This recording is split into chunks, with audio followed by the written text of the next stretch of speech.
That'll be that.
Evening all.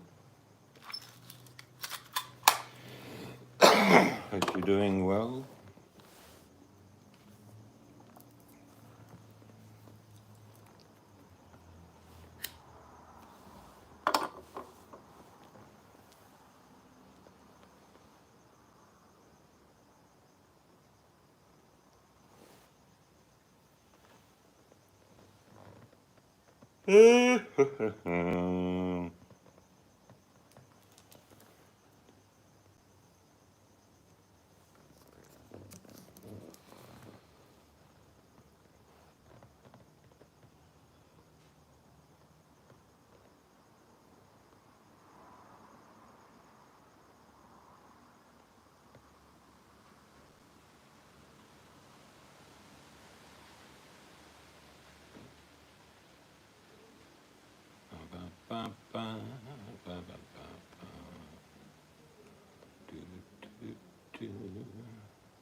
Hello, Spirit Wolf.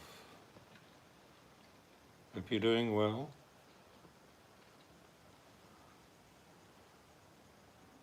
It's cooling down tonight. It's going to be warm the next couple of days. Probably get close to 100. Back to normal weather. Good. Real good. I made a homemade quiche tonight, which was delicious. Sorted out the garden a bit.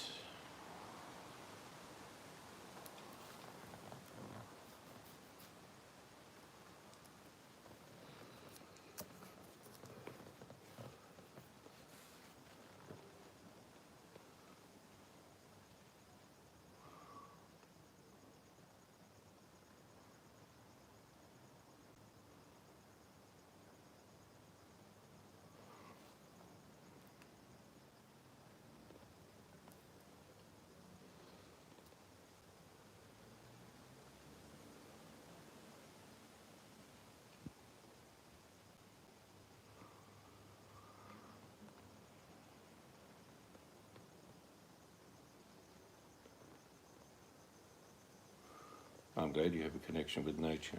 It's very important. Very important. To be disconnected from nature is a bad thing.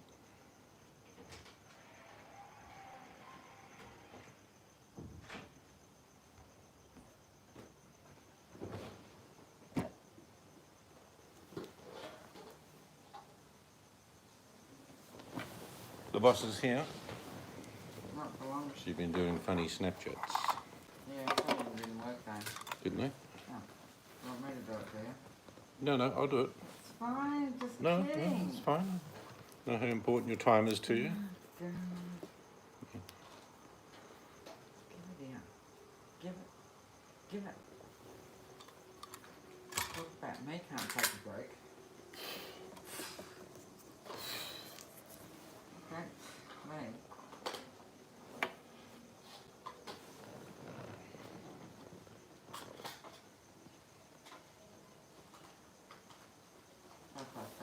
Who's going to go beyond? I don't know. I'll be coming on later and later and people hardly there. It's Spirit says it's a very strong connection. I love the smell of trees and the woods. I do too. Something very earthy. When I was a boy, many moons ago, when I was in a cub, walking through the forest, you could smell, it was the end of winter, but the mushrooms and lichen, all the things that grow in the nooks and crannies of a forest. That's the first time I saw a snake. It was in the UK. And it was a adder. There's not many of them, but they do have an adder. Not a rattlesnake.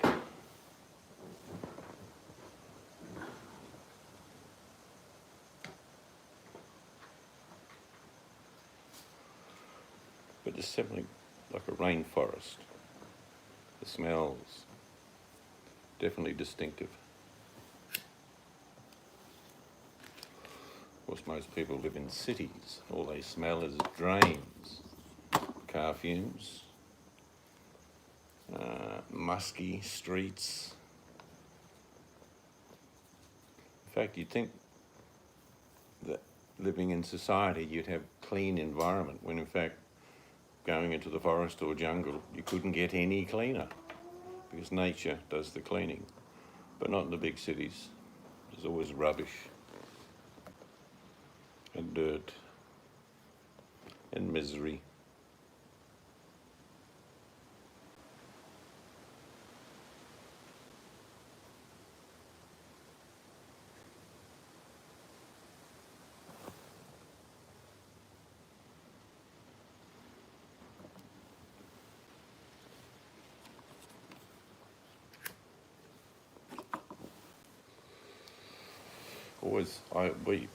I do, have a very strong connection to water.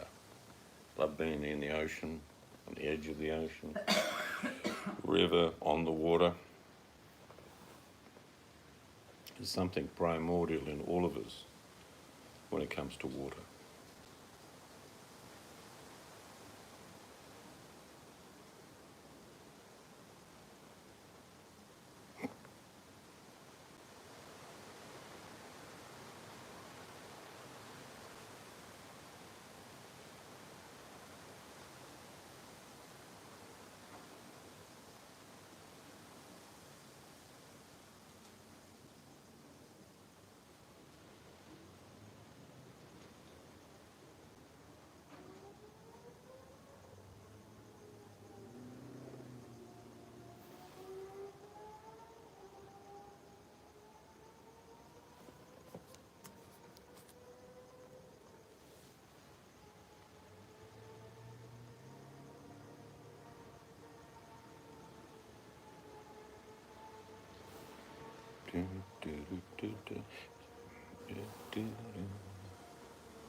Hey, Jude, don't make it sad.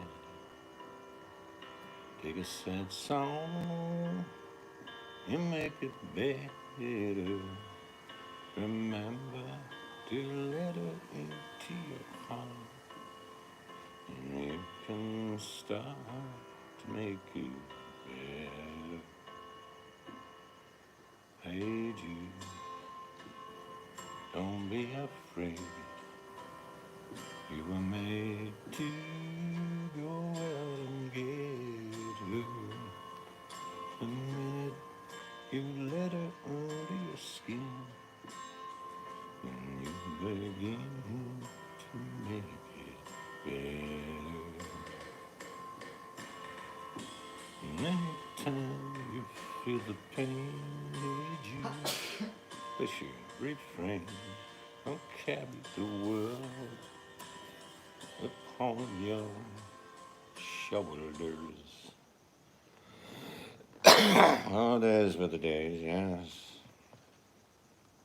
I love you, yeah, yeah, yeah.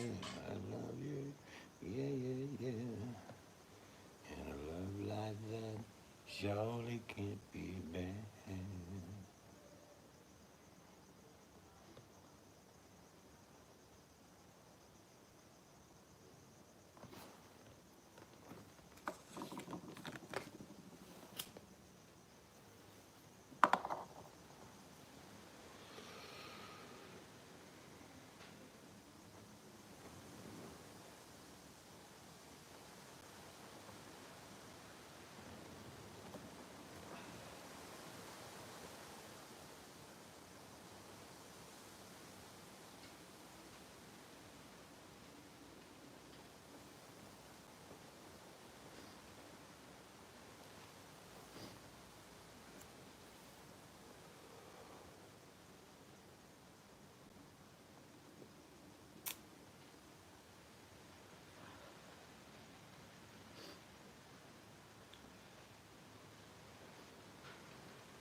Good evening. Please put on your helmet and be in the brace position. That's right.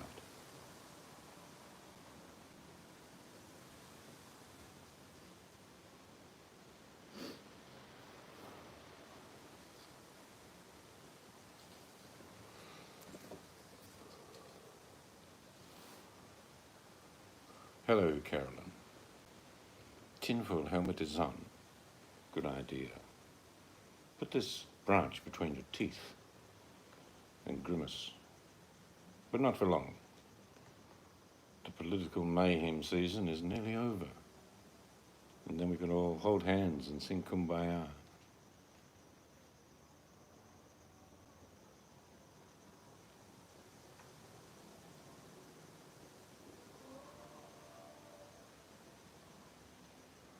It's cool tonight.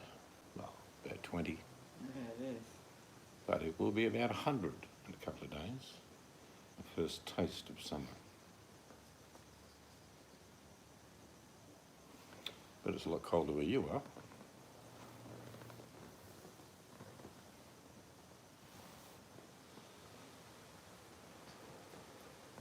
But the seasons change.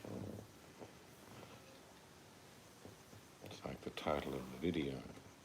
The end of the Boytian Empire. It's gone.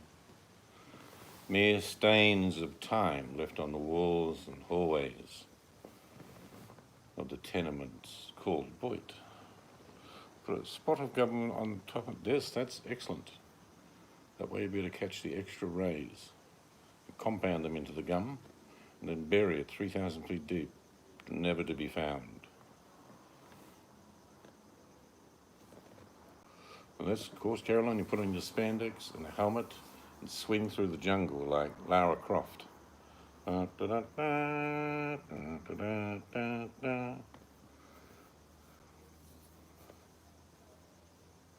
a funny sketch once based on the Raiders of the Lost Ark. It was called Traders of the Long Fart. I thought it was funny. Offbeat humour, meant to be funny, not degrading anyone, but it was funny.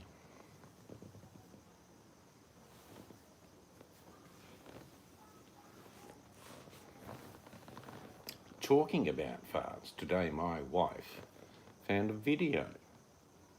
And on that video was little babies farting. That's so funny. Dozens of them. You know, with mothers saying, "Who's a pretty boy?" Of course, the adults were just laughing like you wouldn't believe.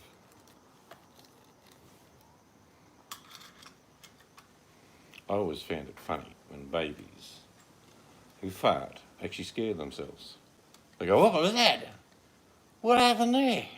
Or when dogs do it. Dogs look around the room and say, what is that?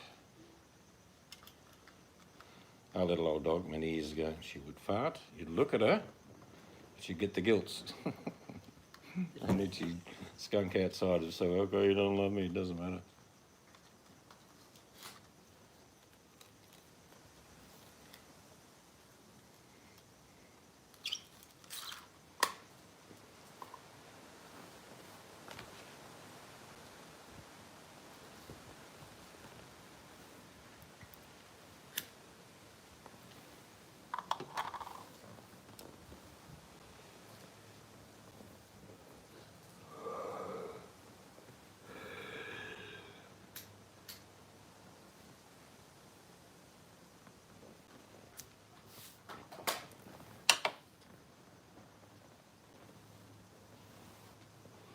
Of course, this time of year, Carolyn, we get a little run of bugs that have been sleeping all winter.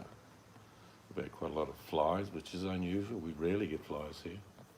Flies, midges, moths, flying ants, all at the same time. Yeah, that's a good age. When they're between 2 and 4, they're sort of talking or making it up as they go along, and they do funny stuff. Mind you, at that age, they get into everything. You've got to be very aware.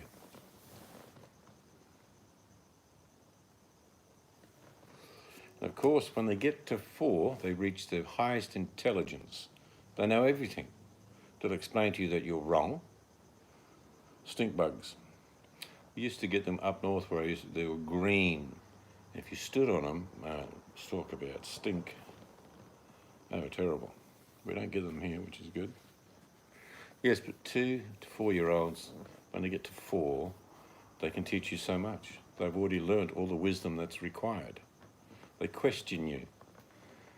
And when you give them an answer that's unacceptable, they admonish you and say, no, you're a fool. That's not how it is.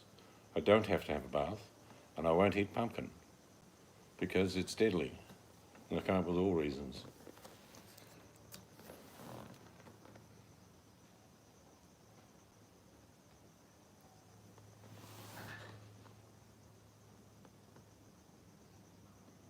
That's true, they can dress themselves. Usually they put on some weird or lots of clothing. But the most common thing for young kids is you go out and say it's cold. It's like, you know, you need to put a jumper on. They go, no. And they don't feel the cold, little kids. And of course, when little girls find mother's makeup bag, that's always a funny time. Like they either draw on the walls or put so much makeup on they look like clowns. Well, that never happened with me because I never had enough makeup for that to happen. Hang on, let me get the violin. And next I didn't wear it. And they never got into my stuff.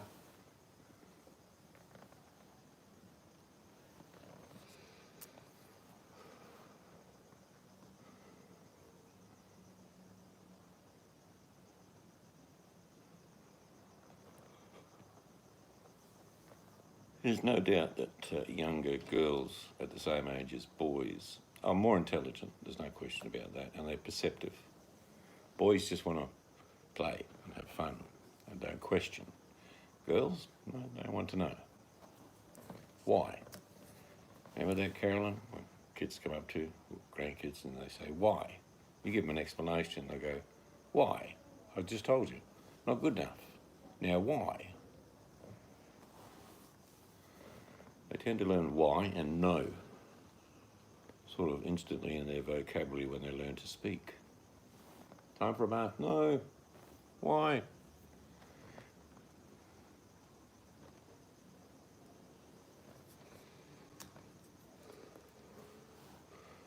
Yes, you can do the test with young people when they don't want to have a bath. You say, bath? They go, no.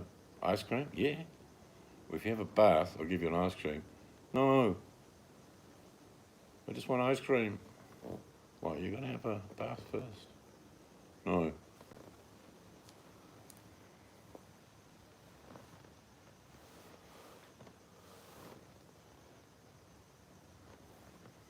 Oh, yeah. Mind you, little boys sometimes don't go outside to pee. They find a corner because they saw the puppy dog do it.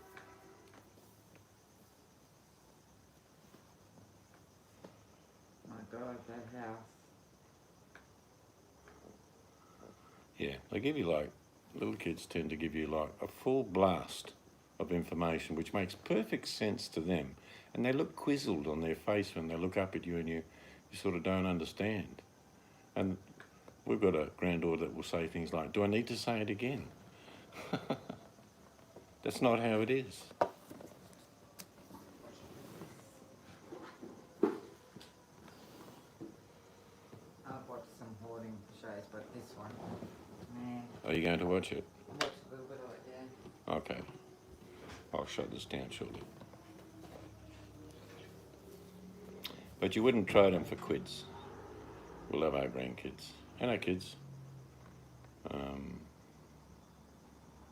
And it's like they all have their own little idiosyncrasies where they do certain things and they've got to have that certain food and got to sit on that certain side of the chair.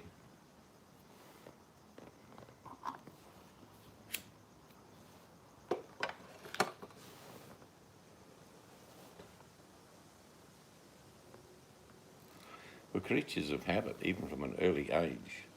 But even as you get older, it's very similar. You'll go to say you go to a pub and you've got a table in the corner that you feel really comfortable. Maybe you can see the whole room. It's really nice. And then you come back next time and someone's sitting there. It's like there's 3,000 other chairs, but you just want that one where that person is now sitting in your perceived my chair. But we do that in our own homes. With your side of the bed.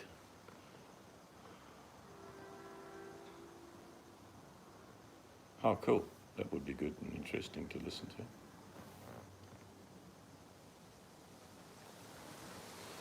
to. No, one of my grandsons is taking guitar lessons, but he doesn't really want to do it. He sort of wants to do it, but he's going through the motions.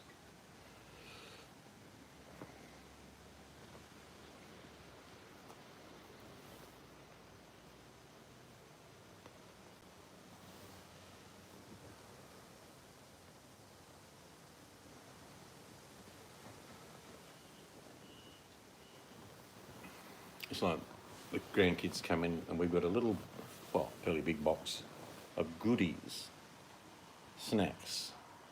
And there's good stuff in amongst rubbish, of course, like there's chips and things like that, but there's sultanas and nuts. And they all sort of will come in and say, can I have a snack? And I say, does your mum say it's okay? And they go, yeah. All right, grab one. And they'll take the box out of the cupboard, put it on the floor, and they'll go through everything. And they'll put a couple of things on the ground and they're looking back in the box. But they always only take one, but they give it a great deal of thought. Like it's a major decision at 3 or 4 o'clock in the afternoon.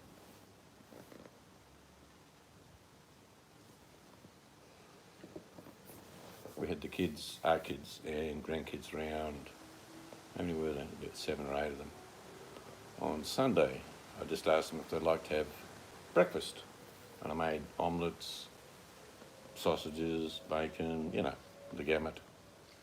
And you can see how much they enjoy that. I enjoy doing it, but you could see the enjoyment that they catch up with their brothers and sisters and grandkids and cousins and things like that. Breakfast is a really relaxing thing because on the weekends they're not working and there's no rush. So it's sort of a communal gathering of the family. Very enjoyable. Orange juice, cups of tea, coffee, toast, even a bit of a yak, and they always eat everything. One of my daughters is so skinny, but she'll have no trouble. She'll say, yep, I'll have a 4-egg omelette, a couple of sausages, 2 bits of toast, tomato, mushrooms, and you would think looking at her and you put the plate in front of her that there's no way that she would eat it. Oh yes, there is. She has an enormous appetite and is one of those people who doesn't put an ounce of fat on, which is very fortunate for her. Some people are like that. Like, I like food, but I don't eat a lot. Some people can convert energy and store it, and some people can convert energy and just burn it. What do we have today? We had some yum toast with peanut butter, honey, slices of banana and blueberries. That was a real yum breakfast. And then we just had that quiche I made tonight for dinner. And we're done. That's enough for us. I used to be a really big eater when I was younger because I worked so hard. I mean, I would start work at 6, finish at 4, and then do my second job from 6 till midnight or 1 o'clock. So I was eating copious amounts of meals because I was burning it all off.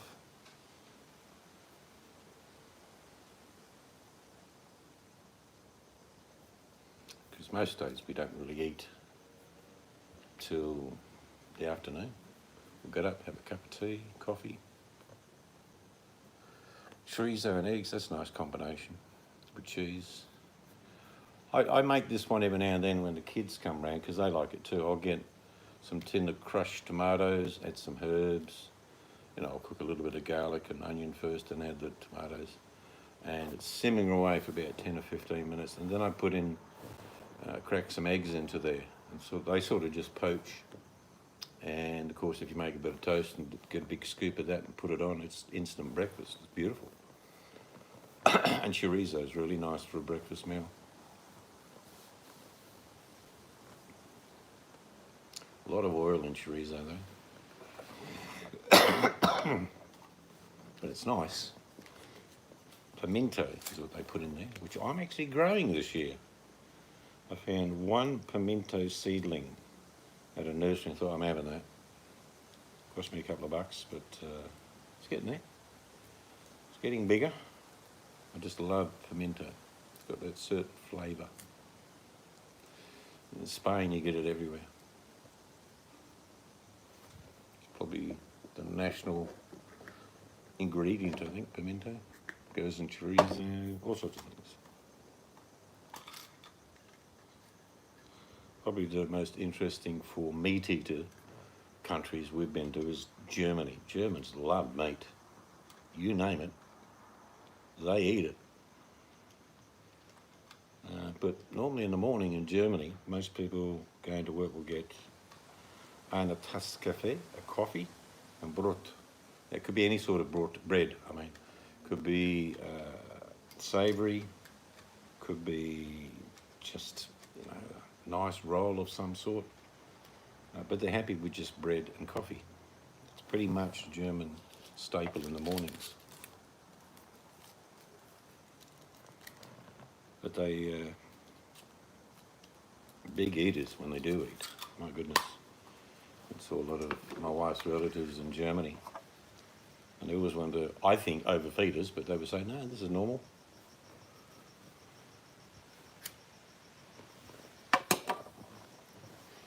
But the variety of different sausages is amazing. You don't get a lot of people in the US say they have sausages, but Australia it's very common. You go, we should do a video of the meat section at our local supermarket. That might give you an idea of the palate of Australians. Lots of steak, chicken, fish, lots of fish, seafood in general, you name it. And the thing I saw a couple of months ago, which is still there, is turkey mince, or ground turkey, raw, which is okay, but it's not, there aren't many of them on the shelves compared to lamb, beef, pork, chicken. All that ground meat is very common.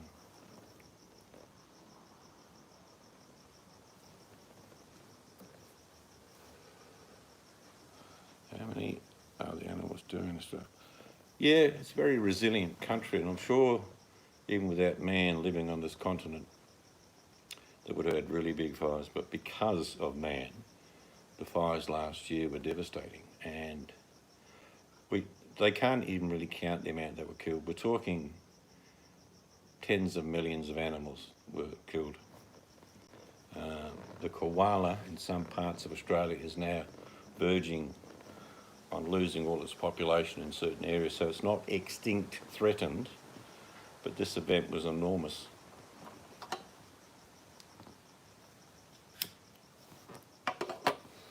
The problem with some animals is that they picked up tens of thousands that were injured, and they made a lot of them good again.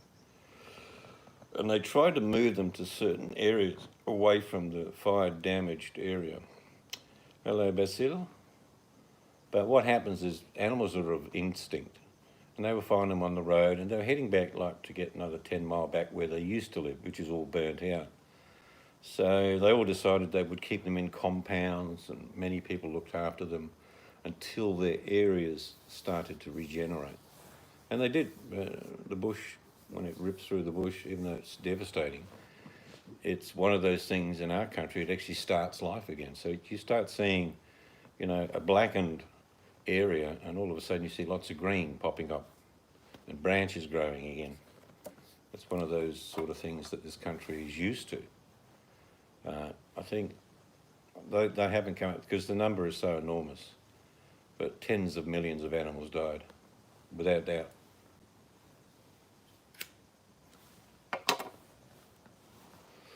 You can Google it if you want to. The fires in Australia, you'll find Google Earth, you'll see satellite, and the whole country's on fire. If you looked at any given time, we've got fires all the time. We are a really big country, and fires are a natural part of it. Hello, VMAC.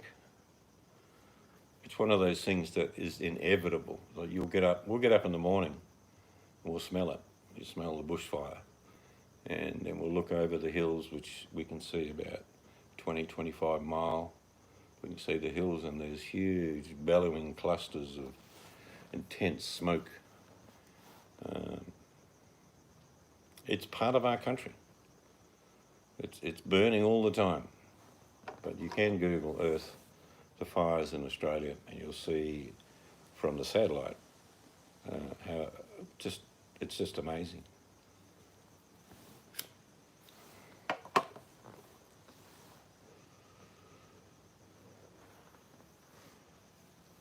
We live with it. I know California's going through a bad time. Other parts, Utah and some other states in the US are copping big bushfires.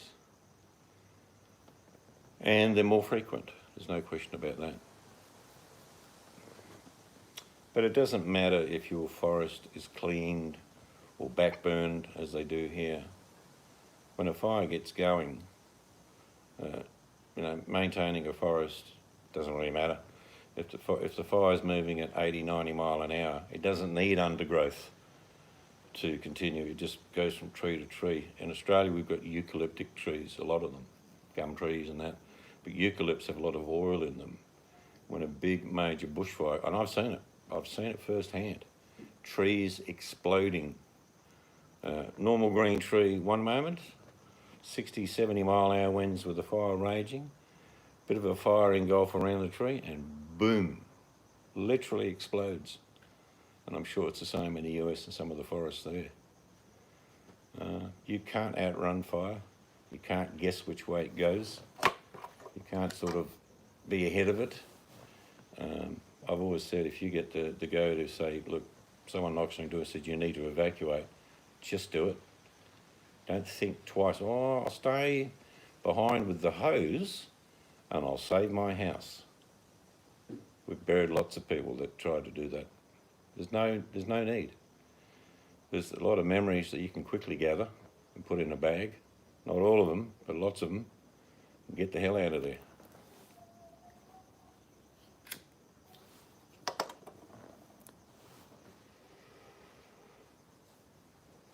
We get big when we get our destruction. We get big fires. We get enormously big floods.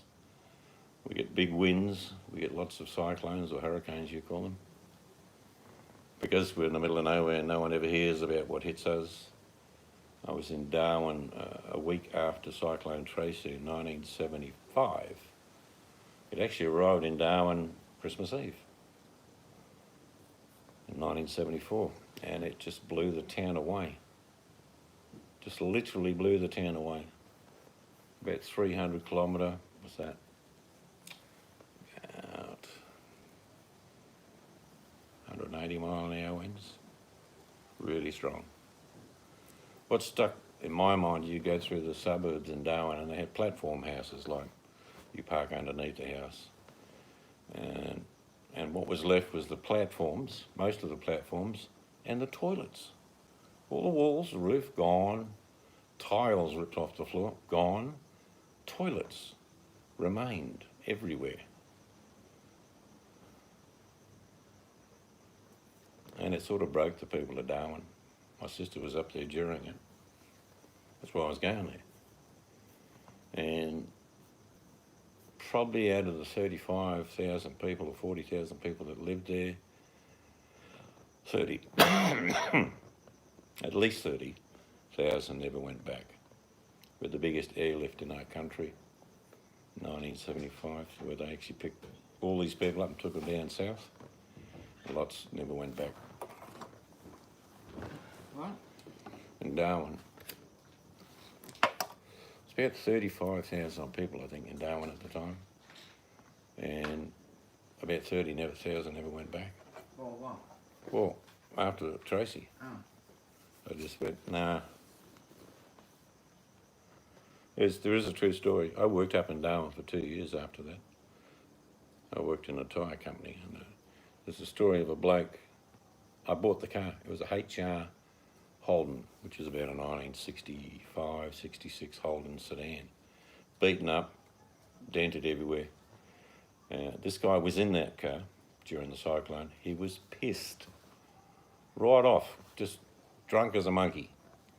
And they had culverts all around Darwin, because in Darwin it rains really heavy, so the culverts are quite gentle, but they go down. Well, he veered off the road, went down one, so his car was on like 90 degrees, and he fell asleep. He does not remember the cyclone. He was so drunk in a deep sleep that these 170, 180 mile an hour winds, and it being in a culvert, he was lucky. But I bought that car and I fixed it up. I picked it up for $50. Did all the panel work, motor work, made it look good. I ripped the seats out, and while I was fixing up, I'd be driving around Humpty Doo with a milk crate as my seat. That was fun.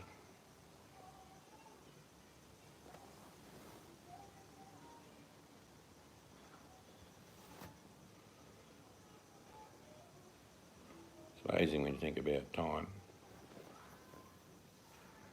Different values in society at different stages of my life.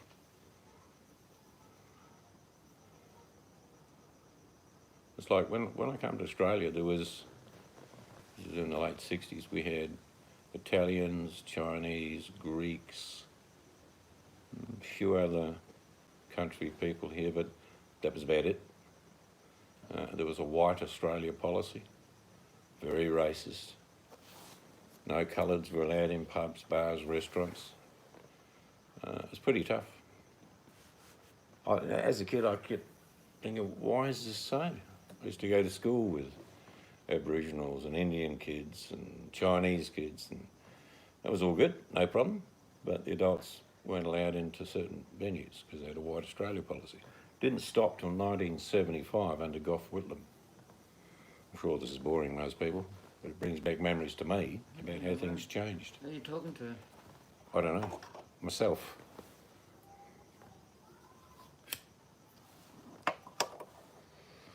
But I often ask people around the world, and what I experienced as a kid here, it was the same everywhere.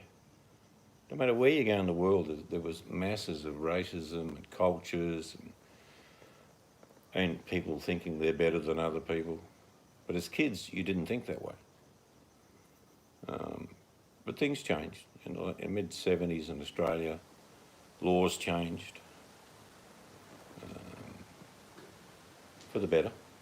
It's like throughout my whole life, the increment of, the old saying, all people are equal, and I believe that's true.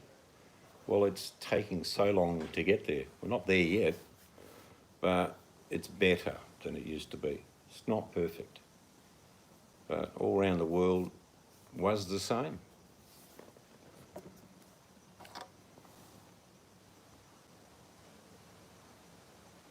No, it's veering off to the northeast. I saw that one, VMAC. I was thinking of you at the time, standing on top of a mast, waving your fist in the air saying, "Bring it on." But you did a big right-hand bend on you.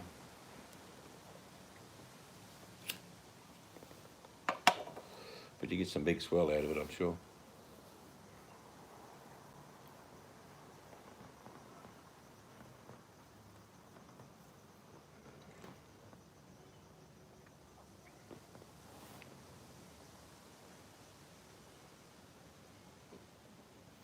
The wife is inside watching a show about hoarders. I feel very sorry for these people that hoard. And I get it with them when they're so compound and wanting to keep everything. Everything has a memory to them. They know where they bought it, when they bought it, probably not why they bought it, but they could name the street or the address they picked it up, or so it is their life. So dismantling a hoarder's house is dismantling their memories. I've seen a couple of hoarders and I just couldn't believe I had to go and get something from a house and I had to pick it up. My boss said, "Yeah, you go down here and blah, blah, blah." So I went there and there was an old bloke there. Man, he had, you imagine everything you could pick up. He had it. His whole yard. I had to work my way through. I couldn't get my car in the driveway. I said, "Mate, a bit cluttered in here." He said, "It's not cluttered. I know where everything is." And I'm guaranteeing you he would. But it was like, hoarders, for them, it must be so sad. I mean, it's very unhygienic.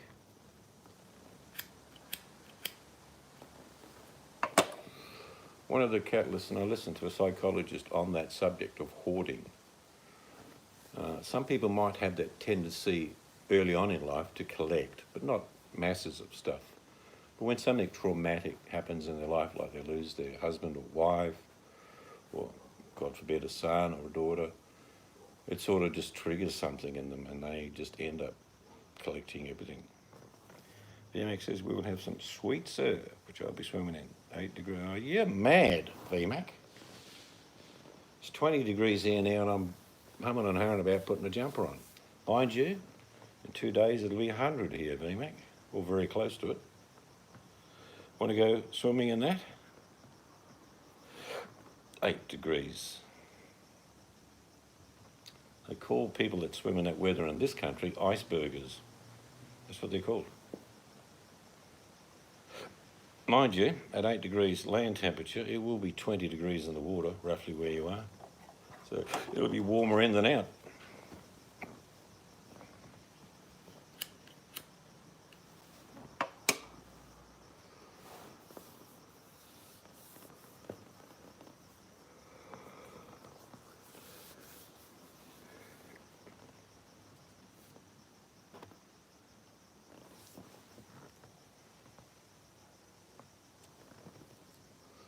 It's like when I was a kid, I mean, I wouldn't want any of my grandkids to do what I did as a kid, but I get big blown up tractor tyre. In certain parts of the coast, you get big dumpers. So they're not big waves, they roll, so they're big dumpers. And I'd go half a mile out with my mates and ride a dumper in, bouncing up and down on a huge tractor tube, I don't know, for about 6-7 minutes. It was brilliant. Then you have to swim all the way out again, which wasn't that brilliant. Would I let one of my grandkids do that? No, not now.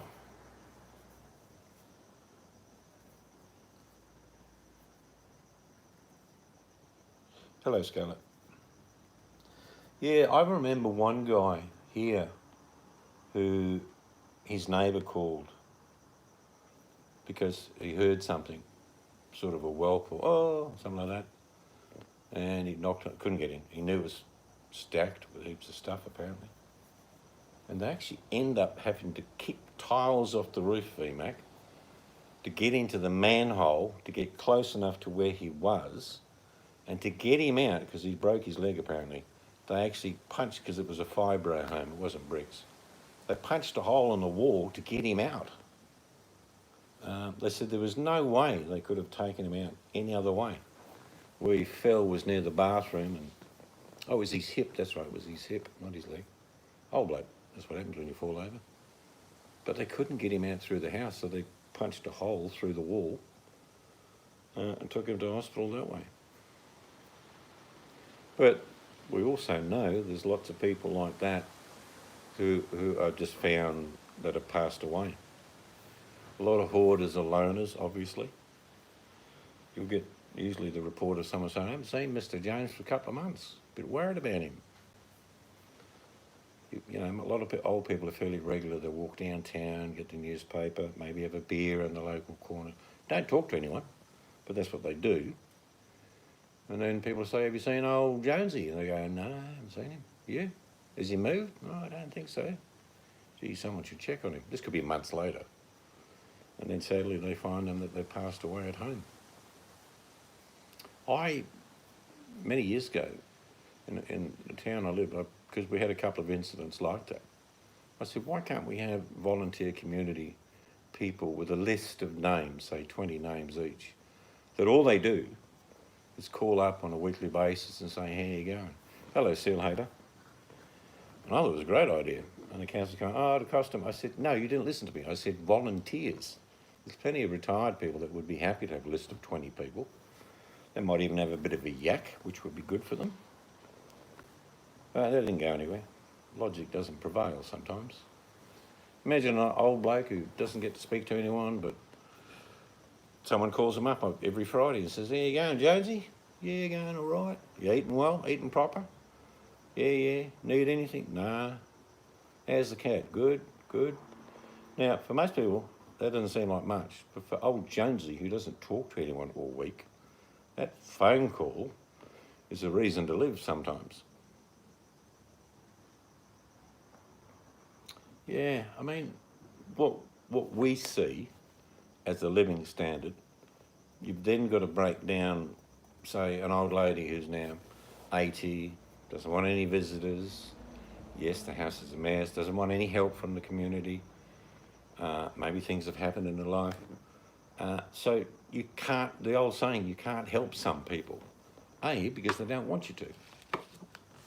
But usually in the end, it's usually a pretty sad exit of life for those sort of people.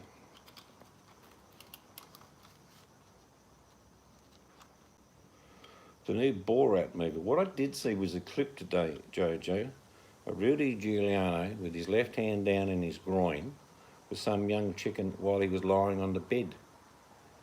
That looked a bit sus. Now, it's probably all innocent, I'm sure, but it definitely looked a bit sus.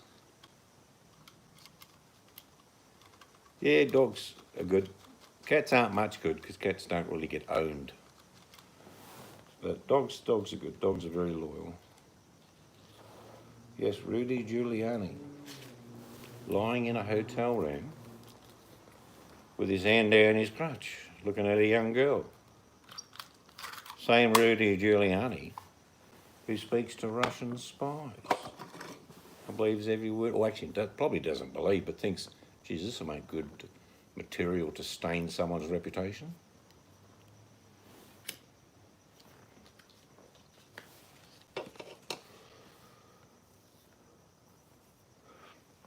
But, like I say, it's a crazy world. Rudy was removing his microphone seeds. Of course he was, Scarlett. Most people keep microphones in their crotch. It's pretty standard procedure. But you could probably need to explain to me, because I've actually had a mic put up my shirt several times and put on my lapel, and I did interviews many years ago, several times. And you actually stand up to take the microphone off. You don't get a hotel room and lay down and put your hand through your crotch to undo a microphone. Oh, it was a setup. So Rudy Giuliani was going along with it. Is that what you're saying? It was just a gag. Okay, that's fine. But yeah, not many people take their microphones off lying in bed with a young woman in the room. I don't know about you, but I'm pretty sure I've got a very good memory. Rudy Giuliani would be about 75 or 76 years of age. Yeah, with a young girl in the bedroom. Yeah.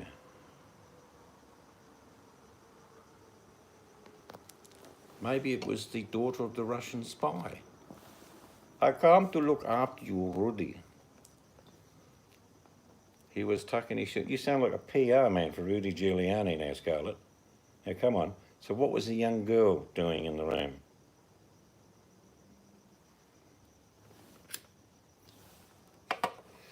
And I've had my shirt out on many occasions, but I used to always stand up and tuck it in. Hey, it's a lot easier. He's been dodgy for a few years, though, we've got to be honest. Well, Scarlett won't be. She is not young. I read she was about 23, 24. Just doing the different calculations, 76, 24. Yeah, that's nearly 50 years. I'm sure it was set up for a movie with Borat, for sure. But why would you compromise yourself? That's all bullshit, Scarlett.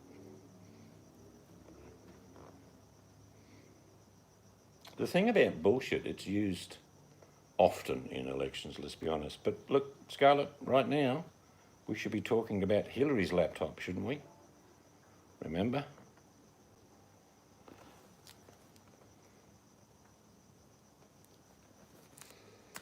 Look, I'm pretty sure people like Rudy get set up all the time. Don't think that doesn't happen for real. And there's a bit of blackmail going on. That's happened over many, many years for many, many people. But you'd think he'd know better. If he was in on the gag, that's all good. I have no problem with that. But if he was gullible, that's silly.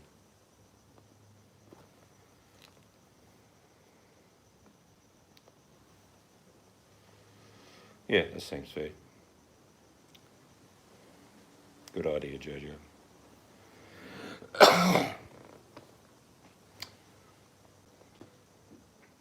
I know you're not going to admit it, Scarlett, but the crumbling is nearly complete. You should never defend the indefensible.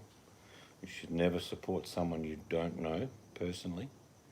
You should stand for your morals and values, of course. But I would never back someone I don't truly know. I wouldn't stand ground with them saying, yeah, I trust him. I don't know him, so I don't trust him. The deep state, oh my God.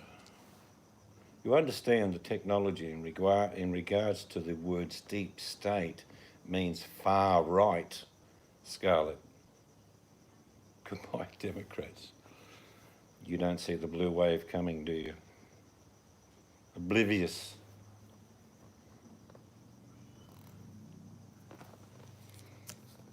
Anyway, I'm not here to fight with you. The obvious is on the board.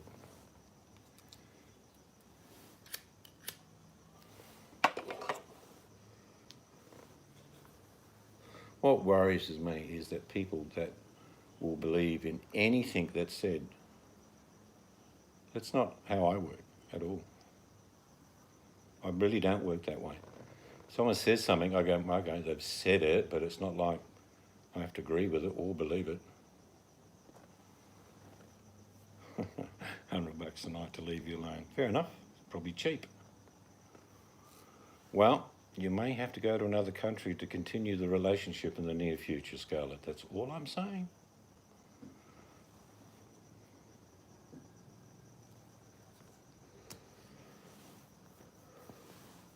Because staying in the US has only one end result.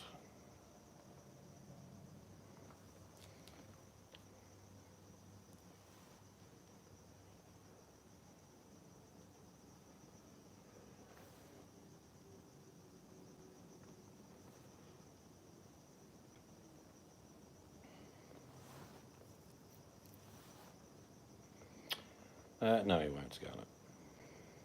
Hello, Leroy.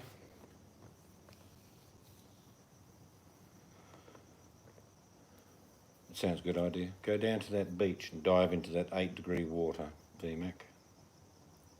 We weren't talking about politics at all. Scarlett come in, she stirred the pot.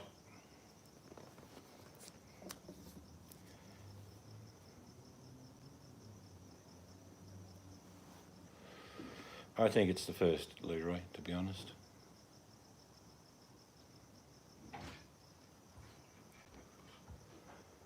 Eight degrees. You must be mad, B-Mac. Oh, is that my chocolate buddy? Guess what I just had? What did you have? Just 2 chocolate bars. Right, and I'm out here getting nothing. I was watching a show, did you tell her?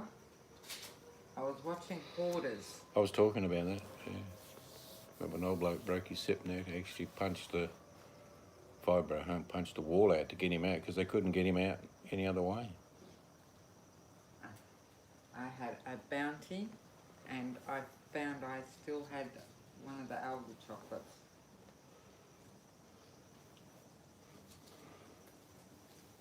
Have I got one of them? I don't know, yours are in the fridge. Because you hoard your chocolate. I don't hoard She it. hoards her bloody chocolate. I put mine... I'll look in the fridge, there'll be one left, and I'll keep that for a few days. And every night, she's eating chocolate. And I can't find it. She hoards it. I put mine elsewhere. I don't like mine in the fridge. Mm-hmm. And we get equal amount. Apparently. We do. I'm honest. I know I eat sometimes too much chocolate. I eat chocolate. I like to buy chocolate. You do? And you do too. Yeah, I have binges. That's right. And And then I I don't. get us the equal amount. Oh man, I got all over my clean pyjama. I washed this today. Chocolate. It's like, I have to hide it, don't I, B-Mac? My chocolate stash. November 3rd, I'll be drunk for 2 days. For 2 days. For number 2 days, I guess. Either way, the list goes party or cry. Who's that? I'm not on. Well, I've followed politics a long time in the US, and without doubt, there's one state that carries the presidency. Without doubt. Pennsylvania. That's it. And you know really early on, probably around about 8:30, 9 p.m. in the US, about where Pennsylvania's heading. So who's in the room? I'll just come in. Where's my kisses?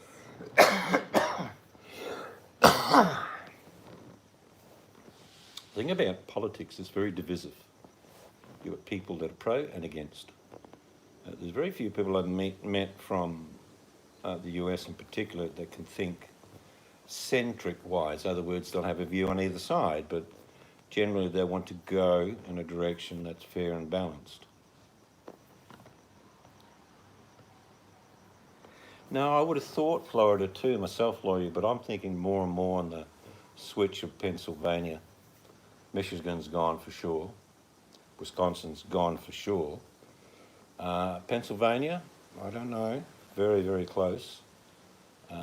If he wins Pennsylvania with the rest of what he would pick up anyway, he doesn't need Florida. He doesn't need Texas. It's all this weird electoral system. Could never work out why the US is quite happy to have someone win electoral vote system, but lose the vote. That's sort of an oxymoron.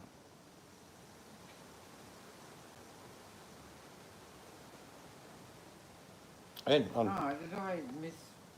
Sorry, I was just reading back. I missed B-Mac. yeah, no, she didn't want to stay for the political banter. Poor Scarlett's fault. I don't either. I don't know if Seal Hater's still on there. Well, we don't do that on any other level, Jojo.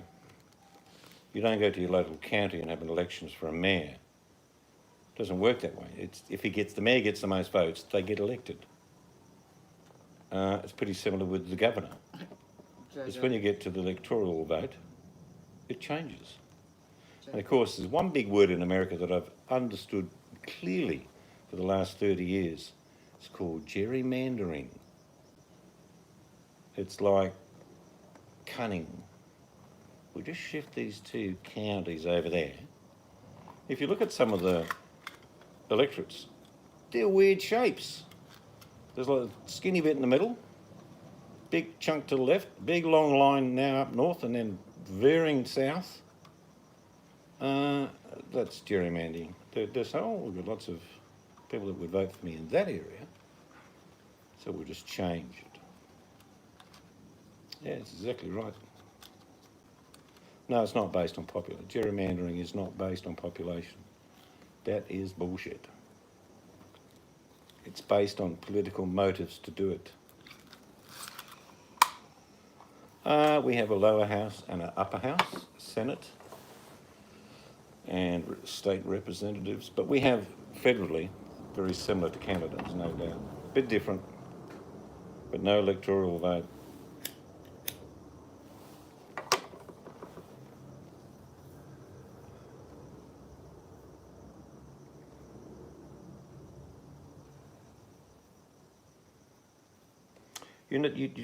I've studied it for a long time, Scarlett. It happens in many countries. The incumbent parliament or government will change certain areas to suit future voting trends based on the fact that they include, say, 2 or 3 little counties to the left into what was a different area. It makes it certain they'll win. That's called setting things up. No, we don't vote for the Prime Minister at all. The Prime Minister in Australia is selected by the party. In other words, there's a leader and an opposition in an election. But they're selected by their parties. People don't select Prime Ministers. Huh? Yes, we do. Huh? No, we don't. We vote for a party. The party wins and then they have a Prime Minister. In other words, the election comes tomorrow here. There's one here and there's one there. Okay, shows you how much I'm into politics. Yes, you bloody clue. I haven't got a clue. Similar to Canada. How we do our Senate works a bit different. They get quotas, Leroy Lai. Let's say one party gets 30% of the vote. Let's say there's 30 senators or 40 senators. One party gets 30 votes, 30% of the vote. They can select 8 or 9 senators. There's on a ticket, if you like. So no one votes for them. They get elected based on the fact of quotas.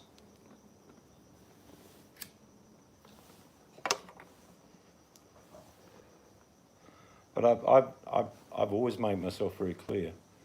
I've got a lot of American friends. I've got family in America, and they will ask me, who would I vote for? I said, I've got to be honest with you. There's not much difference between the two sides, except there's a socialistic side to it, and then there's a right-wing side to it. I'm sort of down the middle. I don't care who wins the American election. I've got to be brutal with you. I care how the country's controlled, and it's awful at the moment. 2020 reminds me of 1960.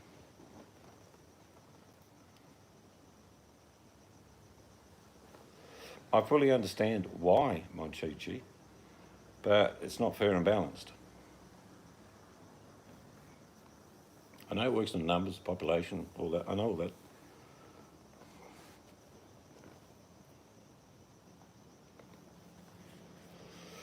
Well, you've got to be, look, like I say, I've studied politics for a long time, and America's always fascinated me about how they do it. But let's be honest, what you just said in your last statement is not true, because what happens is, let's be honest, even before the election happens on November 3rd, all of the West Coast will be Democrats. All of the Midwest will be Republican. It's the fringe dwellers on the East Coast and Florida and Texas and Nevada. They're the deciding states. But whatever you say, I can tell you right now, even before counting on the right side of the coast in America, there's about 180 to 190 electoral college votes for Biden immediately. And there's probably about 120 for Trump immediately. They're a given.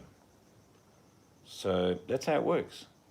But a lot of different states have had migration of different people. People often forget, and even in America, Americans forget, in 4 years, you've got another 11 million voters. that weren't there last election. In other words, they came of age or they've decided to vote. And the voter turnout has been staggering. The early voting process in most states have broken every record known. I do accept each part of America is different. It's like looking at a country with 10 countries in it. It's totally different everywhere you go. All right, Jojo, catch you later, mate.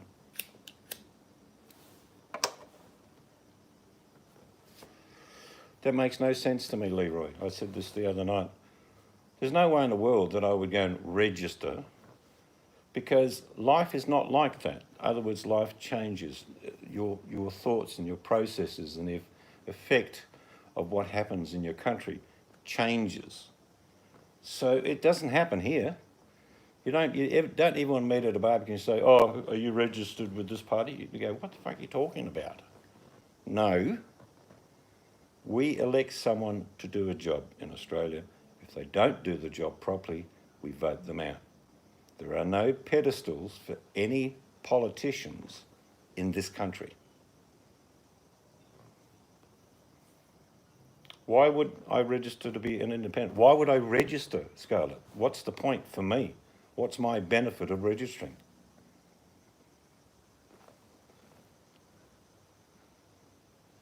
No, that's nonsense. You do not have to register in America. It's by choice that people do it. No, I register to vote. I don't have to register at my alliance.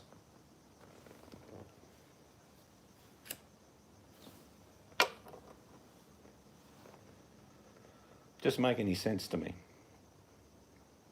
It's like say coming from the Midwest to where grandparents and great-grandparents, they all voted Republican and mum votes, so I've got to vote Republican. It's like indoctrination. And they say, oh, you've got to register to be a Republican or register to be a Democrat.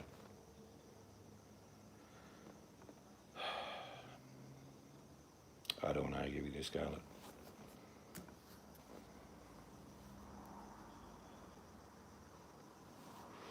No.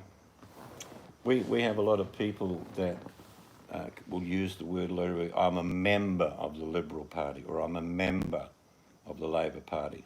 You can do that. You can join. You don't have to.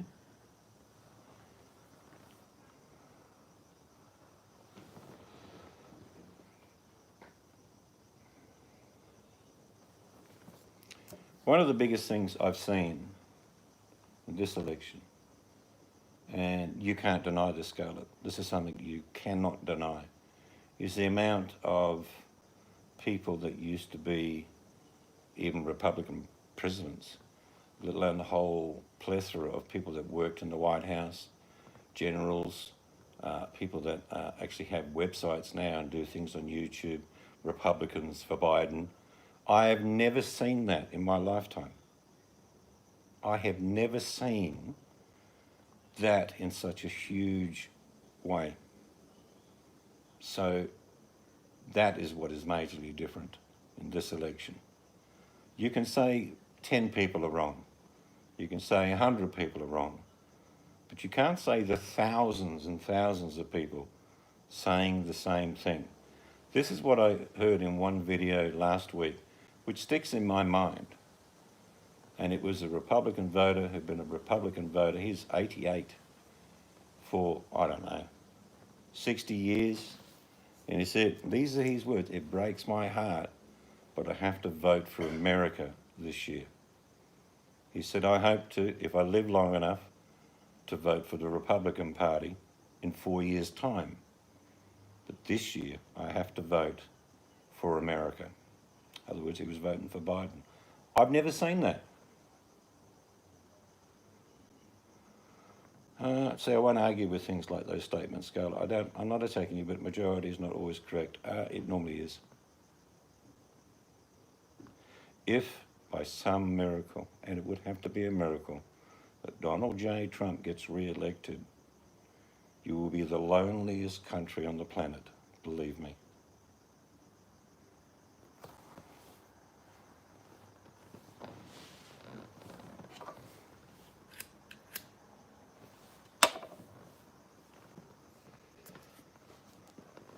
would feel devastated for the people of America. It would be, as the old saying says, the last nail in the coffin.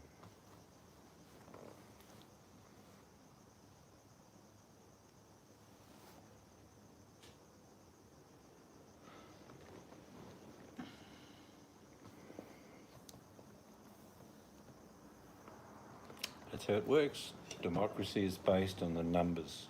Normally. In my country, it works exactly that way. Pretty sure it works the same way in Canada. Not in America. The Electoral College vote can decide and you can lose the vote overall. Weird. I know why, but weird.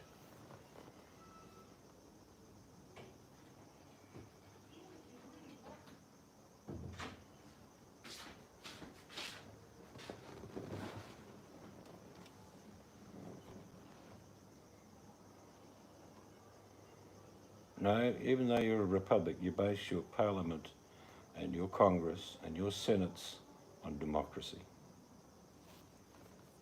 But at the moment, it's really based on hypocrisy.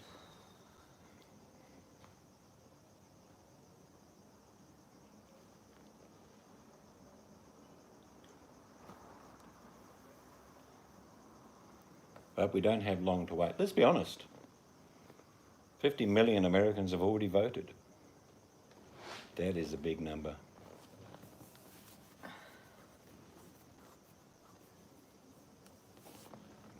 You are a republic indeed, but you base your politicians and the system that they run under as a democracy.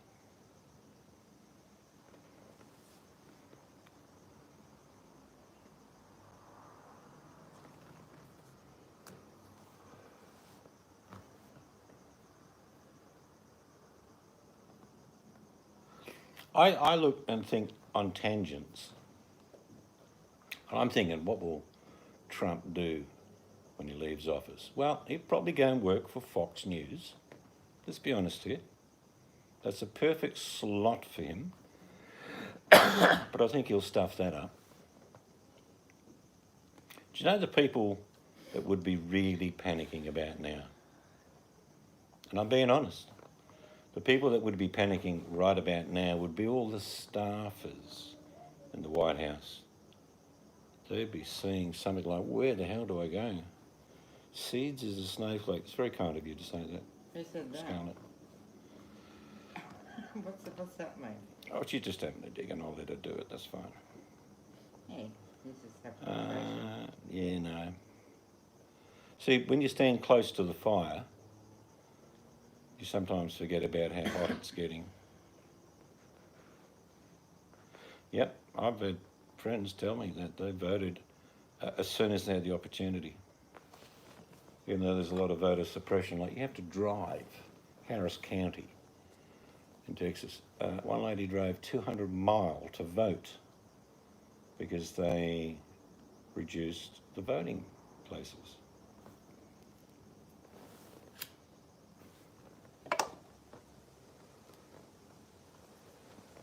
There's definitely one thing I can see on the cards here. Many Americans who could have voted in 2016 didn't. I think a large percentage of them are definitely going to vote this year.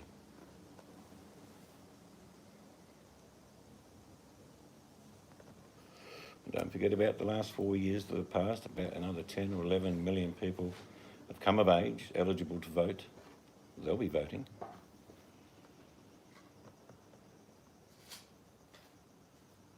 Is it compulsory to vote over there? No, it's not compulsory to vote in the US. It's compulsory to vote in Australia. You get fined if you don't vote here.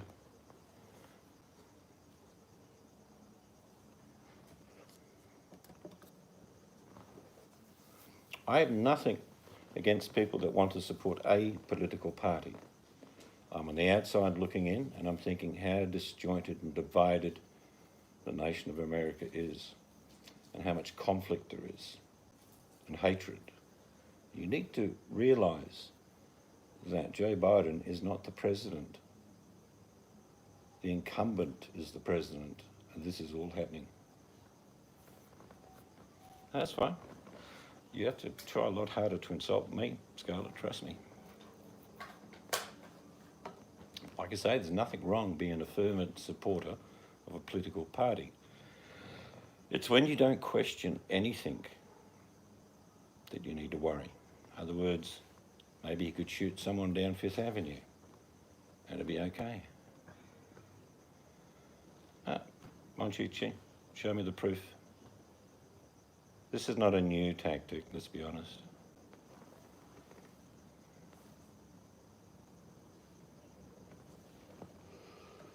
Anyway, it'll all be over shortly. Well, we've got to have, if you're of age in Australia, Leroy, you have to vote. If you don't get a vote, I once was helping a bloke down the beach. I was coming home, I went fishing early in the morning, and this bloke had a major breakdown with his four-wheel drive. We spent all day fixing him up and getting him out, and I had to send a letter to the government saying, this is what happened, I have witnesses. They wrote back and said, okay, no problem, you won't get fined $200. Well, I think it's good we have to vote.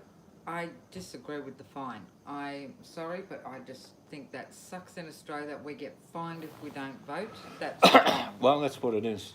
And the cost of the fine is ridiculous.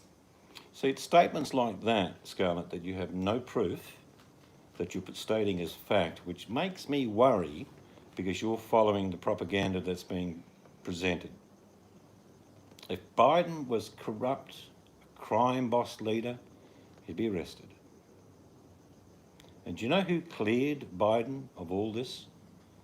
2 Senate committees run by the Republicans, Scarlett. Go Google it, go look it up.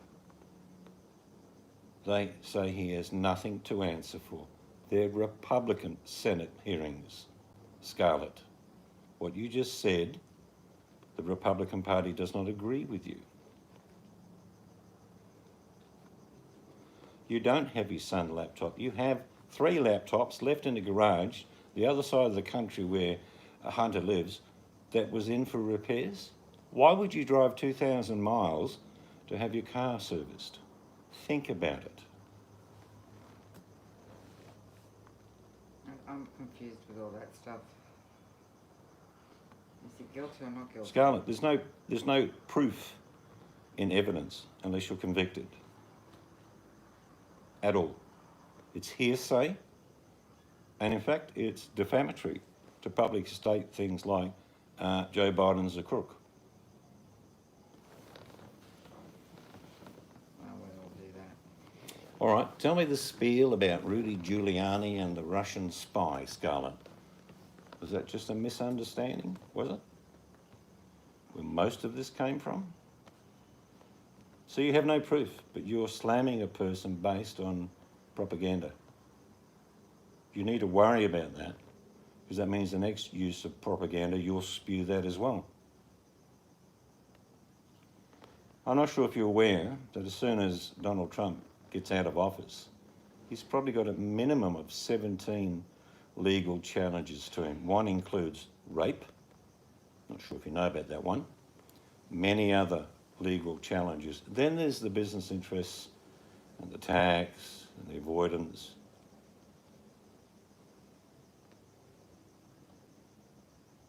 I don't slam Trump on propaganda. I slam Trump on his behaviour. He's the worst president the United States has ever had. And I'm entitled to my opinion. Trump is, oh, I see. Do you remember the 5 kids in New York that he wanted executed? Maybe you need to Google that one. They should be executed. The 5 were innocent. So Trump wanted to kill 5 boys who were falsely accused. Oh, wow. It's just one of these things that worries me when people will fervently follow any propaganda that's stated as fact, when it's not fact. I tell you what you are going to see, Scarlett, and I've said this to you before, the amount of tribunals Mr. Trump will be sitting in front of for the next 3 or 4 years, if he lives that long, and all the court cases against him. He's over, he's finished. You don't believe that? And you think it's propaganda that I'm saying? It's not, it's fact. Google how many cases that he will face as soon as he leaves the office.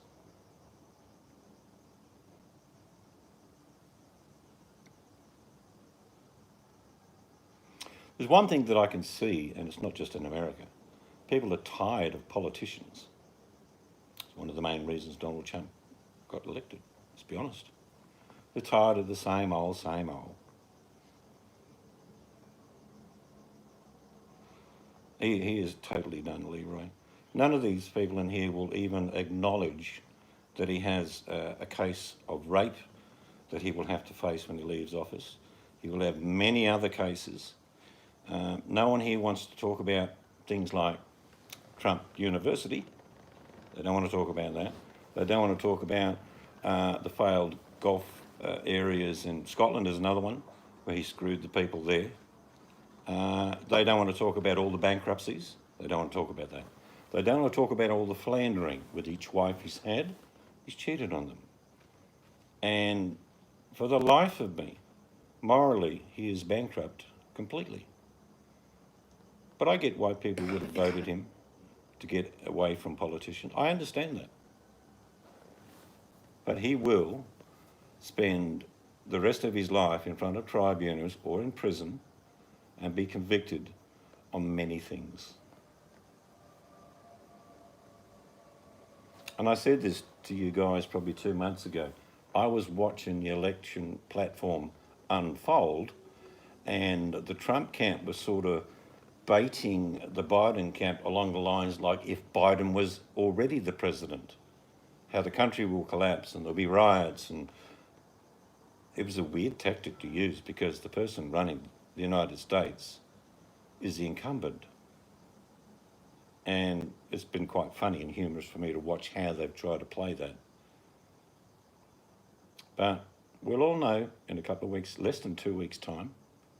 And when it ends up the way I think it ends up, there's going to be a lot of people panicking. You know, Trump's not the only goldfish in a pond. There are many of them. The sycophants. Rich Mitch. We could go on and on about the names. God bless America. That's good. No problem, no. I want Americans to live a better life. You ain't got it at the moment. Anyway, enough about politics. That will be soon over.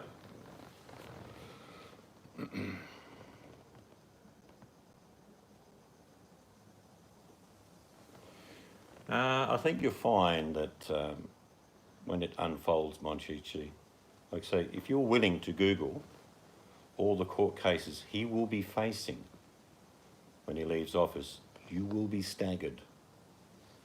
You will be like, wow.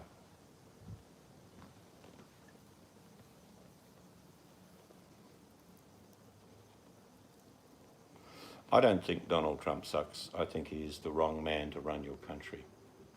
You should never have a narcissistic, ego-baiting person running anything. So he's the wrong person for America. Let's be honest, Leroy. See, I know the outcome of the impeachment. It wasn't passed through the Senate. So it didn't go any further. Does that mean he's innocent? No, it was a political outcome. It's very simple. There's no beating around the bush about it. Bush was not meant to be a pun.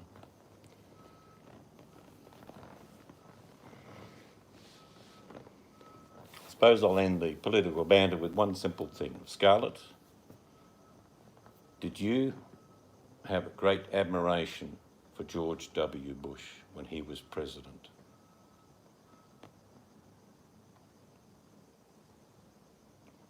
Did you have great value and support in his judgment? George W. Bush. You did in the beginning. All right. Maybe what's changed your mind is that the former President of the United States, George Bush, supports Joe Biden.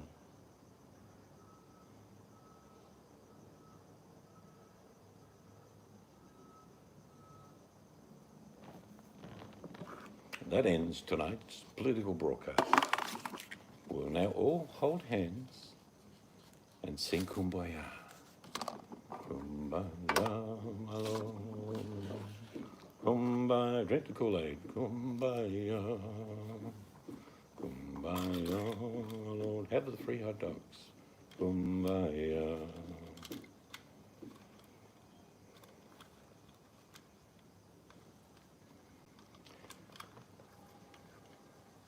You would have enjoyed the quiche I made tonight, Scarlett. It was yum. There's still half left, so if you can make it here by tomorrow, a quarter of it will be yours. We used lettuce out of the garden. That was yum.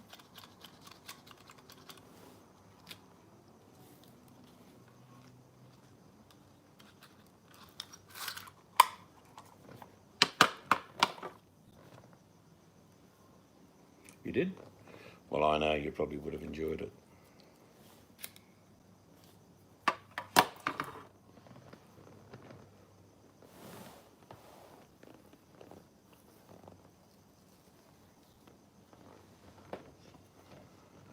Now, who's on third? Who's on third? What? No, what's on second? That was funny. Do you remember them days, Denny, on the radio?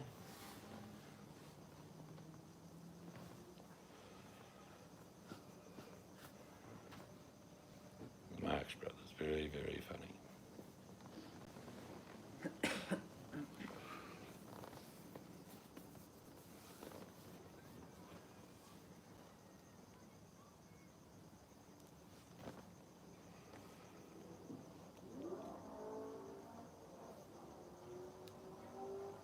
I used to, as a kid, our entertainment was the radio.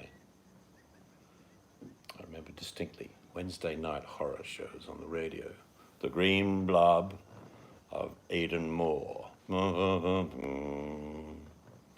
Sitting there in your PJs, hands up near your face.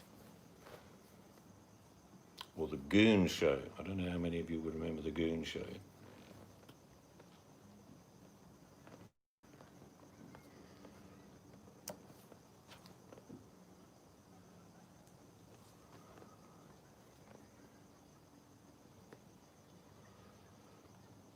I do remember listening to my first American comedians I listened to on the radio was Bob Hope, Dean Martin, Frank Sinatra. He used to do some funny stuff.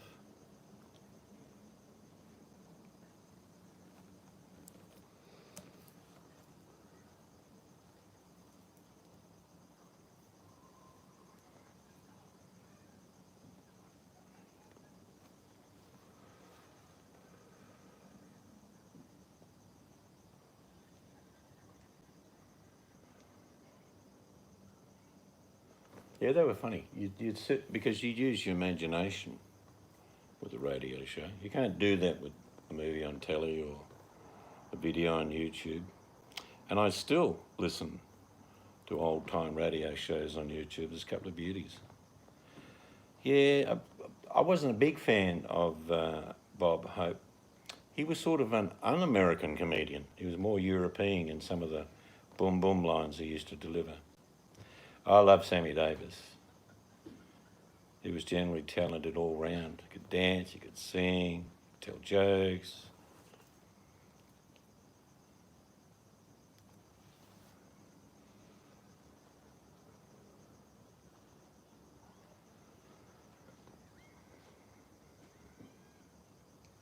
Fibber McGee.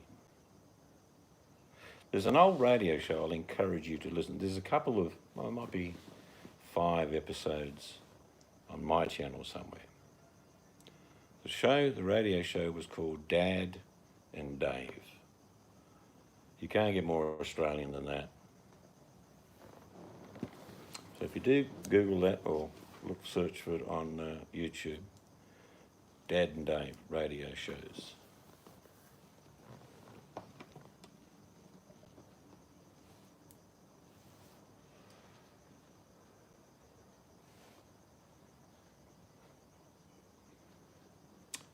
like I say, it's like if I said to you the three mediums, radio, television, and books. When you were growing up, which one were you more likely to participate in? Mine was radio because we didn't have a lot of books in our house. We were a fairly poor family. Play the violins now. Mm-hmm. Used to live off bread and gruel, yes. But radio was what we used to listen to. Big old valve radio.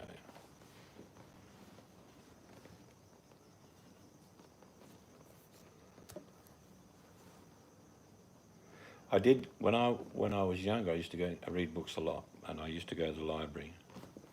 I always found it thrilling because I really did come from poor upbringing, money-wise, and you go to the library and you could bring home 4 or 5 books. You sort of felt guilty, like, you know, taking them home.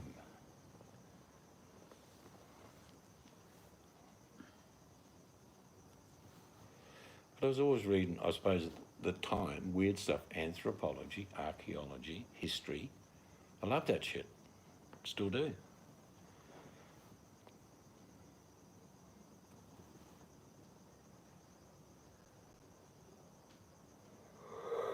$20. 5 was the maximum, wasn't it? It used to be. Mr. Gundry used to be a librarian. I think 5 was the max, wasn't it? Wasn't much more than that if it was. Yeah, it was about 5 from memory.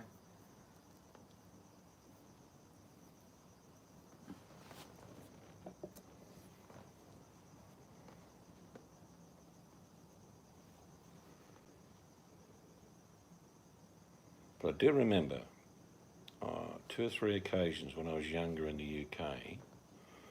I went, and some of you would have seen this movie, maybe at the time. Sophia Loren in 1 million BC. You know, crappy dinosaurs bouncing around with cavemen, that thing. I was fascinated. I also remember I was about 6 years old, watched Charlton Heston and the 10 Commandments. Oh my God, Mum used to love that. And I thought we were living there for a week. Because they said, is it over? They said, no. They actually used to have a half-time break in the 10 Commandments. If some of you are old enough, you know what I'm talking about. He used to run 2.5 hours the first bit, 2 and a bit hours the second. But they had intermission. And I thought it was over. I'm thinking, that's a strange way to end.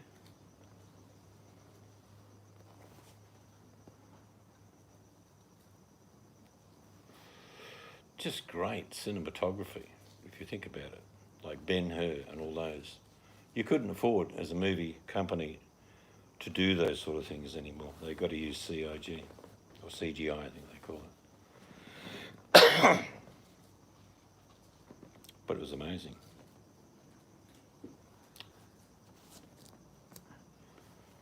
Who was the, I'm trying to think of that. Edward G. Robinson, he was the Jewish priest in that movie, I think.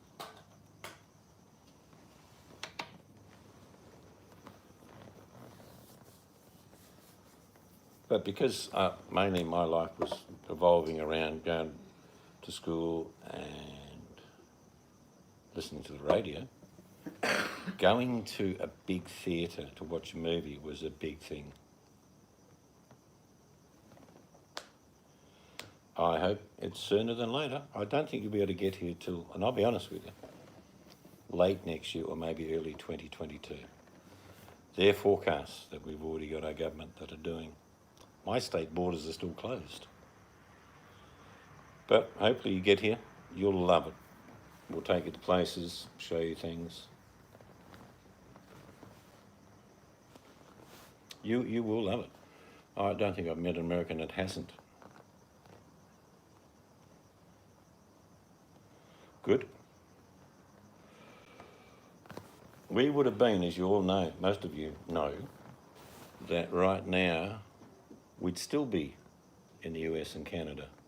That was our plan. We'd been and we were just a couple of weeks away from just paying it all. And we both talked about it. It just arrived in Australia, the virus, and we thought, this is not a good move. So we didn't book, and we aren't in the US right now. We plan 6 to 8 weeks.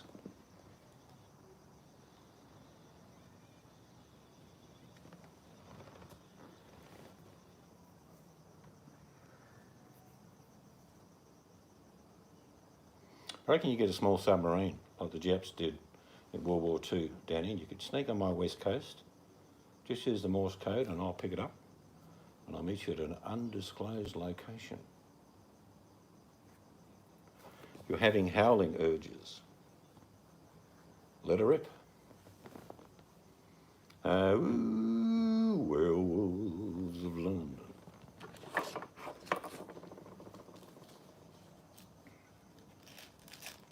Right, Monchichi? Hopefully the storm doesn't do any damage.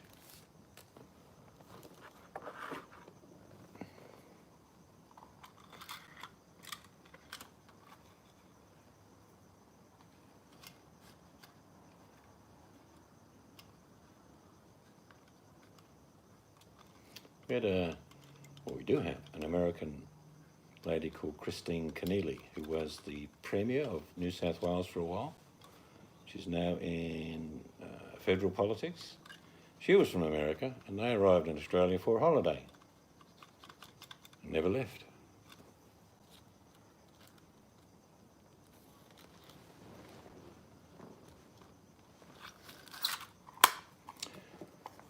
I think they're called Therians. They actually have Therian parties, Spirit Wolf, where people go not completely dressed up as wolves, but they're wolfish, and they dance and have good times and fun, but they do have howling sessions. I'm not making any of what I just said up, it's true. So maybe you could Google Therian groups.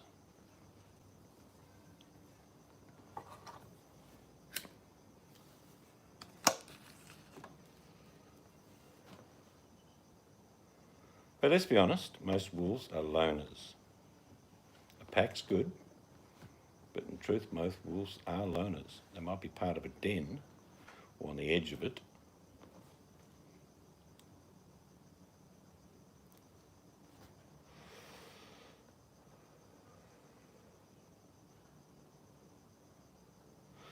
I have a question, Danny. If you had a world that was normal on your bucket list, when would you have come to Australia?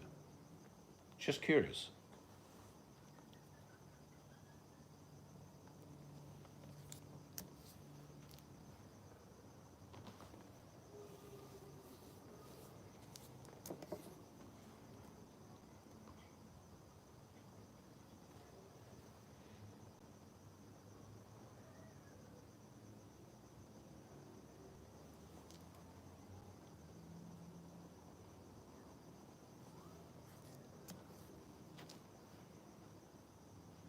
Because ours would have been now we would have been in America. Salem. It's true, we would have been in Connecticut, prepping for Halloween.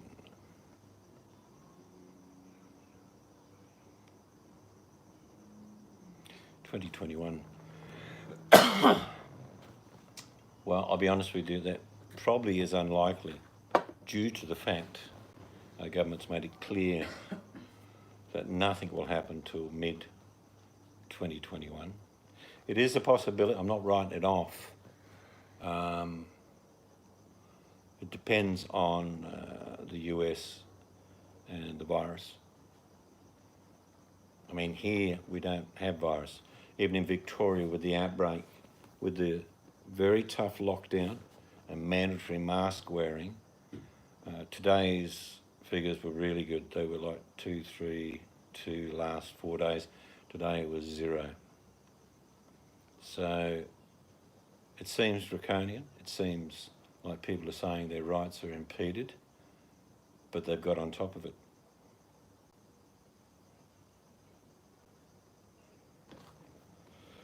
The Grand Texas Science Tour of Texas. Actually, Texas would fit in about 1/20th of my state. So, you can check that out if you like. We've got a really big state. Much bigger than Texas.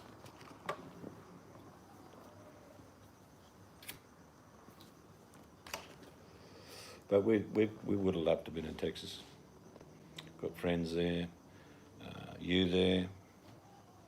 I've known a person there for a decade up in North Texas.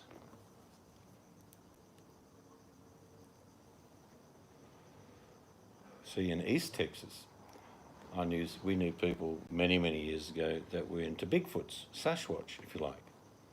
And they were deadly serious, weren't they? Yeah. We would never make fun of them, but my goodness, they do trips for 2 weeks at a time and check for scat on the ground and radios and cameras, and they spent tens of thousands of dollars.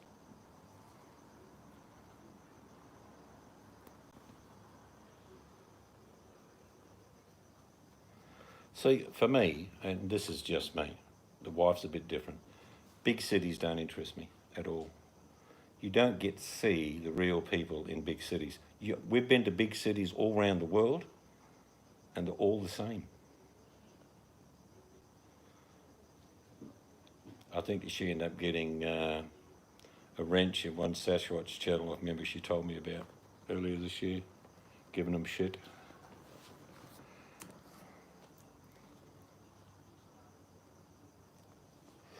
Do I believe in Bigfoot? No. Do I believe there have been 14 species of humans on the planet? Yep. Some probably look like Bigfoot.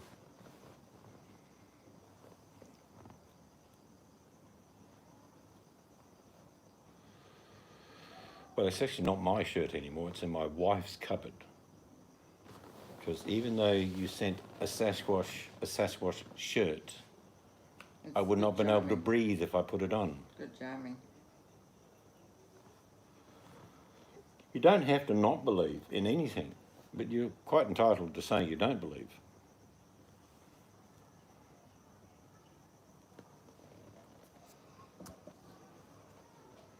There's one thing that I'm very logic. I mean, there are 350 million people living in the US, as big as it is. If there was a Sasquatch, they would have had one in the zoo by now.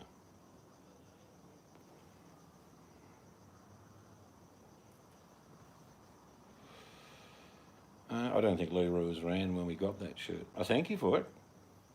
My wife used it as a nightie. But I'm as big as a Sasquatch.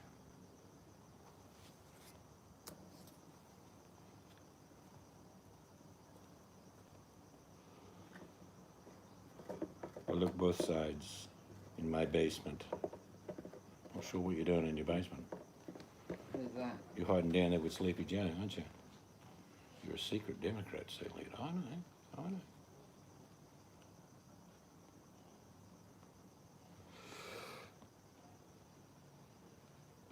No, I am 52-inch chest.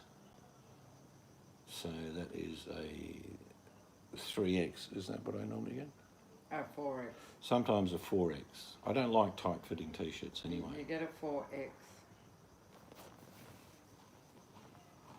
All right, you have a good day, Penny. Nice to catch up with you. See you in 2021.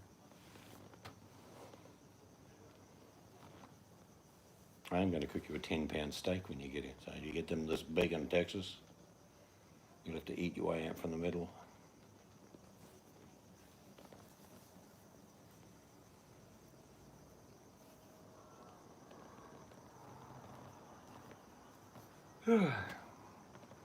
We are catching up with friends shortly, not far from here, that you probably know on YouTube, but I'm not going to mention their name.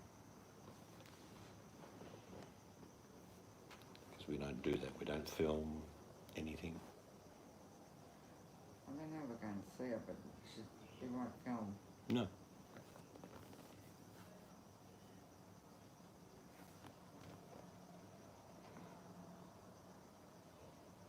Penny and Carey, I don't know what that is a reference to.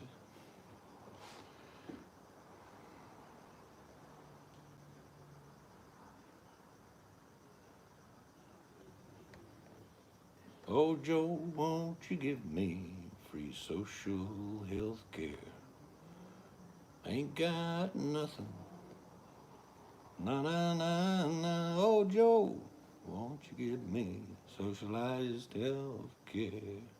Well, it's not really that. If you looked at the plan, it's actually an option. You can choose, or you can stay private. No, that's not mentioned by the opposition. A lot of people don't look into the facts. They go with innuendo and propaganda and they'll use it. Which is silly. We all have a mind. Johnny Cash.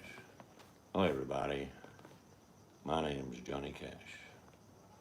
Do you have any other wolf meditations? I'm not sure.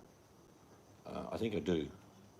But if you go to my channel and go to playlists, Spirit Wolf, and look under meditations, there's probably a couple of hundred there, I'm guessing. I'm sure if you flick through them, you might find other wolf. I've got whale ones as well.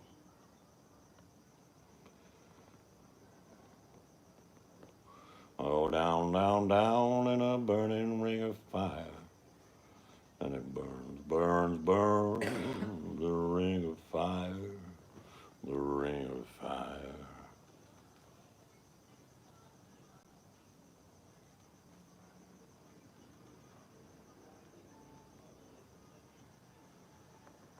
I heard recently that Mr. Trump got in trouble for using songs from singers without permission. Apparently big trouble, copyright, all that sort of thing. So he's cut back on that.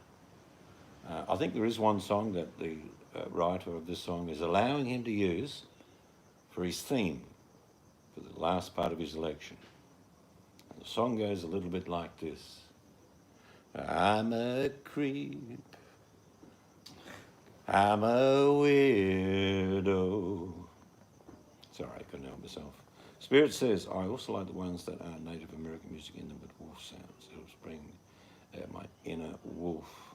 I might do you a meditation video. There you go, Spirit. It's been a long time since I did one. I'll try and incorporate those things that you enjoy. So give me a couple of weeks and I will actually call it Spirit Wolf Meditation. So you'll have no qualm in knowing whether that meditation's for you or not, because it'll have your name in it. Spirit Wolf Meditation. How's that? Give me a couple of weeks though.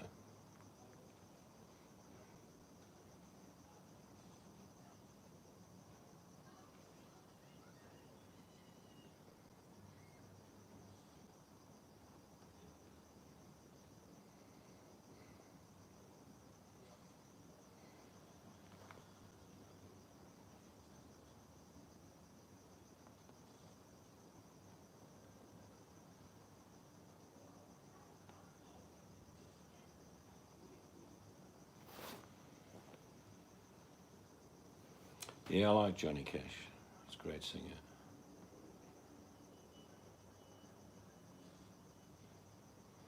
I like him a lot.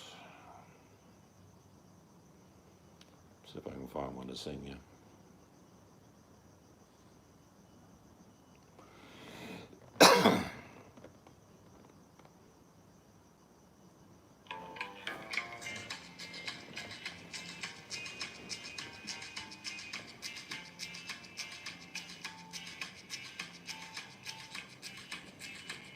Hello everybody, my name's Johnny Cash.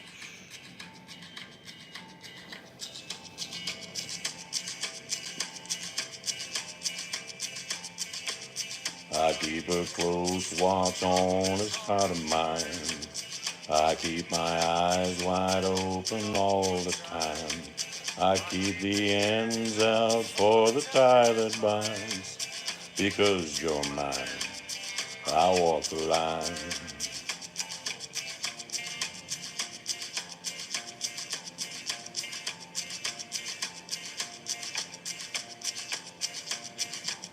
I find it very, very easy to be true. I find myself alone when each day is through. Yes, I'll admit that I'm a fool for you. Because you're mine, I'll walk the line.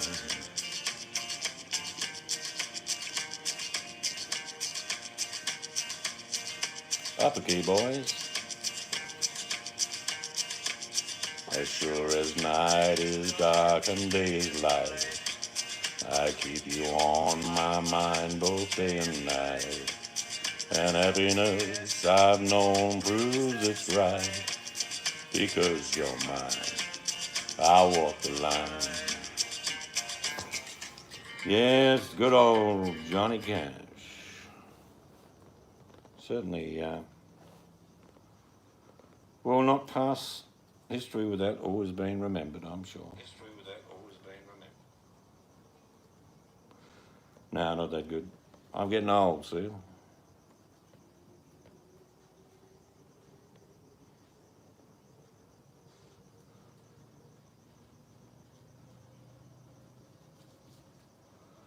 Oh, look, you may have noticed already, Spirit, that we're outside.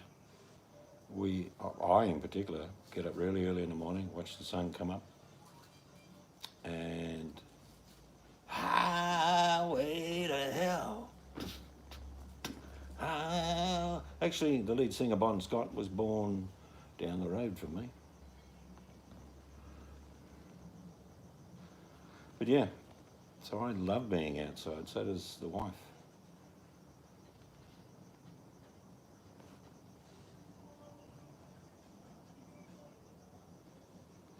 I like all sorts of music, don't like rap. It's just a choice. I know the words are great, the lyrics are fantastic, it's just the beat doesn't work for me. Like things like the Beatles and all the old songs. And when I tell you that I love you, yeah. And when I say I love you true, oh. Yes, they were good.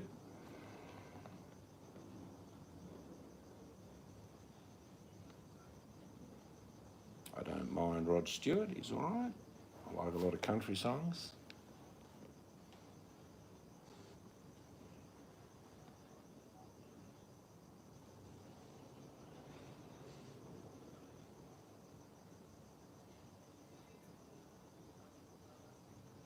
I even like some of the songs out of Lord of the Rings. I like Into the West. That's a great song.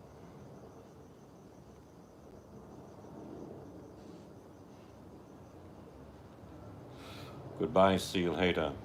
Remember, use the Force.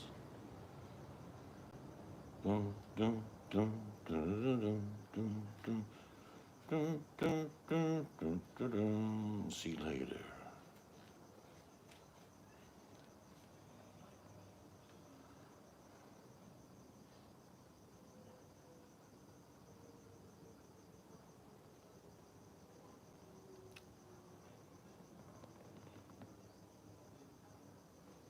When you walk in a storm,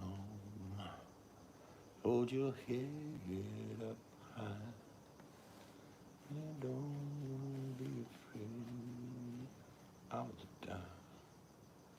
At the end of a storm, there's a golden line and a sweet silver sound on the line. Yes, must be time to go. Good catch up with a few of you guys tonight. Hope you have a great day. Hope you eat well. And for some of you, I want you to howl into the moonlight.